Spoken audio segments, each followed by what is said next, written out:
Nay, magkano yung tinda mo? 10. Abay mo yung pagyan na rin 10. 10. Ayan. Ipag inanan eh. Saan ka pa galing ngayon, Nay? Sa Baikat. Grabe, ang layo. Oh.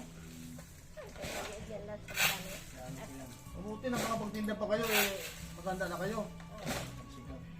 Ilan na edad po nyo? 73. 73. Oh, grabe. Grabe, Nay.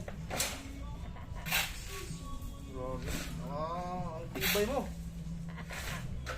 Samantalang yung ibang ganun edad, nasa bahay na lang. Nasa bahay na lang yung Oo.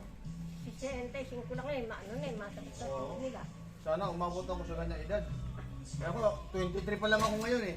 Bata-bata. Oo. Sana ako. Wala, bibigyan ako sa'yo.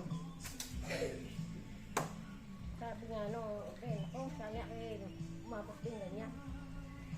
Like that. Nakaantig ang damdamin ko sa mga katulad ninyo na Ay, malakas ko yung peka. baga sa ano eh, kahit na maganda na, kinakaya pa.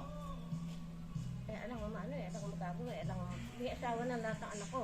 Oo, pero nawala. Yung apo ko, siyam. Eh, ando sa kanilang, Eh wala pong ano sa inyo, kayo lang. kaming dalawa ni Kulokol. Oh, ito na yun. Oh, keep that dish na Nay. Eh, nakatuwa ko sa'yo dahil nagtinda ka ng tanghaling tapat, oh. Wala, isa lang, kailangan ko. Oh, isa lang. Keep that change. Kasi natutuwa lang ako dahil yung ganyang edad, dapat nasa bahay na lang yan eh. Pero naghahanap buhay pa. Eh, yan, masakit na tuhod niya. Kaya, yan. Baga, na ano ko sa lola ko, Salamat. maagang pumanaw eh. Ah, merong si Tenta lang eh, ano, si Yung Tenta. lola ko, mga ano pa lang, 60, na inatake. Niya. Sige na, sige.